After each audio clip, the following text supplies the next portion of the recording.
Watchers, welcome to Perth Watch, your horology channel broadcasting from right here in Perth, Western Australia. Today I'm featuring a piece from a new group that reached out to me, Merkur Watch store based mainly on AliExpress.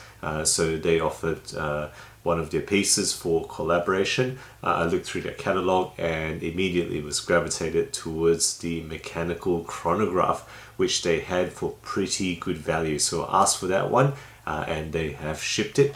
It comes in a fairly generic packaging with their brand name on there, but you know, it's pretty practical, so I don't mind packages like this. Without further ado, guys, let's flip the camera around and take a closer look at what they sent me. Alright guys, so here we have the package on the table. Faux carbon fiber Merkur company or watch store in relief here, and it's pretty grippy, I have to say. So that means that this has very low spin rating, probably just a 1 out of 5, pretty low, but you know, the practicality of a grippy case can't be discounted. So let's just open it up. That's the watch there, and what they have in here is an interesting collection of stuff, I have to say. So they do give a strap changing tool here, a warranty, which in this case is actually filled in. So that's kind of interesting. They've actually filled it in. Cleaning cloth and instruction manual, which in this case, you can see there's a range of mechanical chronographs, which they actually go through. In this case, it's more the 1901. So more this section of the manual that is relevant to this watch. And what's even more interesting, and not something I've seen in any watch from China before, is a rate control readout, a time grapher readout, which gives you the the beat error, which is 0.0 milliseconds, and then the rate, which they say is 0 second per day. I don't know whether this is a random printout, because I've run a time grapher on this, and this is not exactly giving that. It's giving 0.1 millisecond, and about 5 seconds per day is my time grapher readout. They also have chucked in this manual, which is actually more for their dive watches. So interesting that they've put that in. This is definitely not for automatic or mechanical chronographs. Okay, let's just put that away now. Enough of that. And let's just show you guys the watch in closer detail. So guys, this is the Merkur Pierre Paulin vintage Panda chronograph. In this case, of course, it's a reverse Panda. It is also available in the standard Panda, where the colors would be reversed. You get the 2 black eyes rather than 2 white eyes. The cost of this watch, the list cost of this watch, typically is $229 USD, but they have kindly provided a discount code. So the code is Perth WATch for $40 off, bringing this under 200 USD for a mechanical chronograph, which is pretty awesome. All links and details down below if you guys want to check out more information on this. All right, so guys, let's first up, as usual, talk about the movement, which is really really quite interesting here. This is the Seagull, and it is, or a copy. I don't know whether it's original, but if it's a copy, it's a pretty good copy of the 1901, ST1901, or maybe it's actually the ST2901. I've seen this denoted because this doesn't have the standard regulator. It actually has a Swan neck regulator, which is really quite interesting. Not something I've seen before, even though I've seen a couple of this particular column wheel chronograph in the channel. 21,600 beat per hour, usually stipulated at 23 joules, but that's by no means 100% certain. And then usually they say it runs for about 45 hours in terms of reserve without the chronograph running. Now with the chrono running, it's going to be slightly shorter. This is not a hacking movement, but it does, of course, manual wind. It has to do that. There's no automatic, rotor that you can see here. It does have a column wheel, so if you recognize it, the column wheel, I'll just point it out here, is in that position there at the bottom of the movement, right? So pretty cool that they have a column wheel here. And a rated accuracy is not really known, but in actual use, this has been running plus 5 seconds per day, and I didn't really bother timing it too closely because you can't hack this. It's running plus 5 seconds per day as well on the time grapher. Okay, so that's the description of the movement. Let's move on to the case here, which is 38 millimeters, pleasing smaller size, 316L steel. Overall thickness, including the glass there, is 14.8 millimeters, so fairly chunky. 18 millimeter lug width and lug to lug distance between my thumbs of 47 millimeters. This is on this very light suede leather strap, so very, this doesn't weigh much at all. And overall, this is 56 grams on the wrist, which is very, very light, very easy to get. In fact, it's the same weight as some of the kind of lighter, cheaper Casios you can find.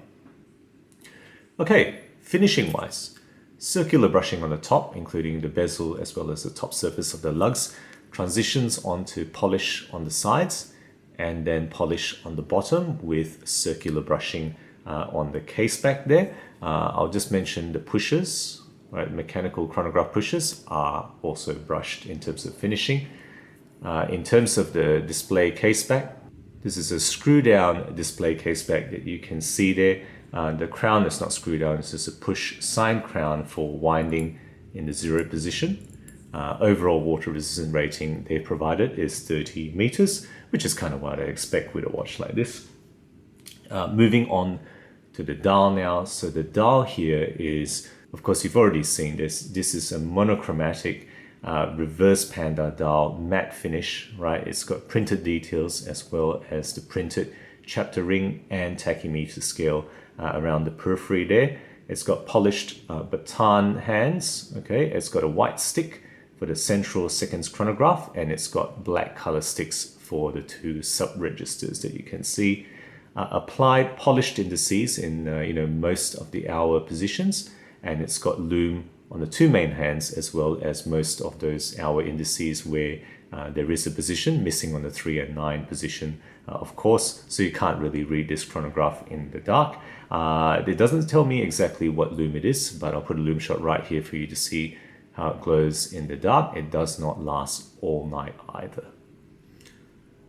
Okay, so on top of the dial is a high domed box acrylic. That's what this is. It's acrylic, and it's pretty nicely done. That's one of the best features of this watch, I reckon. Look at that box feature there, very nicely done.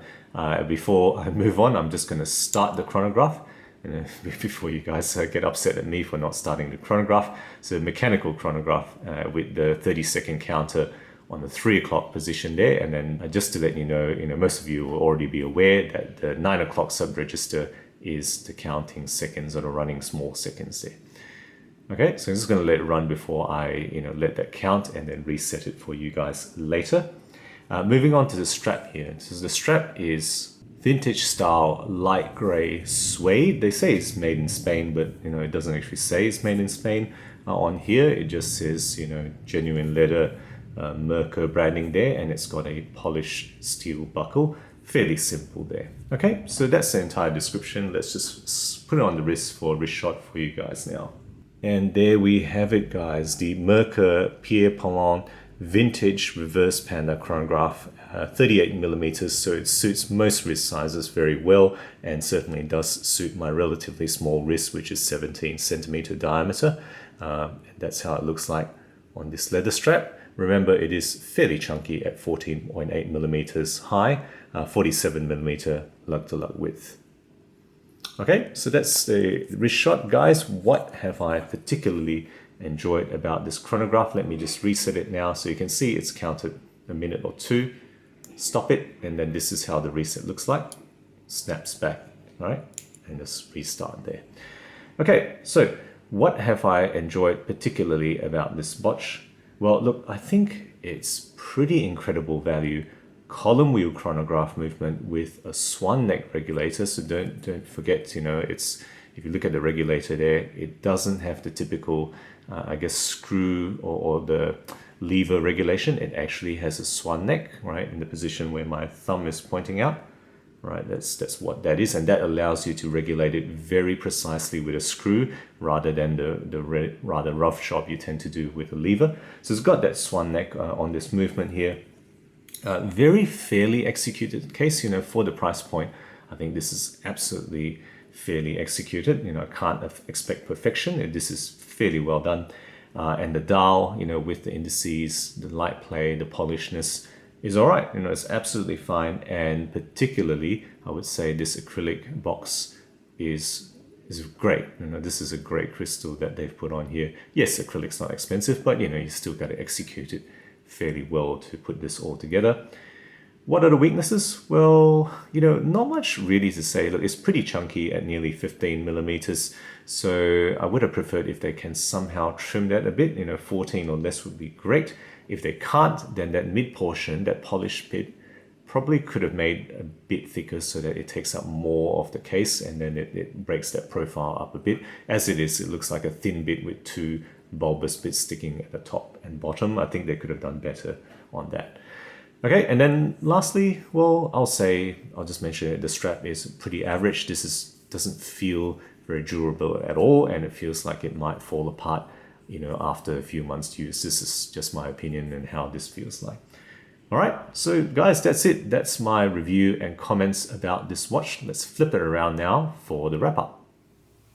So there you go, guys, my review of the Pierre Paulin vintage reverse Panda chronograph from Merkur watches. Let me know what you think about this piece. I reckon it's pretty fantastic value. I'm sure you can find a cheaper mechanical chronograph with possibly even the same movement out there, but it's not going to be much better than this, you know, especially with the discount code which I've provided for you guys, courtesy of Merkur Watch Store. If you have a watch with a similar movement or the same movement, would love to hear your experiences. I did review the Seagull 1963 before, as well as you know, an alpha chronograph, so take a look at those videos if you want, but I would love to hear your experiences with Chinese mechanical chronograph watches. Guys, if you enjoy my videos, do consider subscribing. New content every week, always aiming to be objective and unbiased about all things horology. Thank you again for sticking with me, and as always, I'll catch you guys again next time.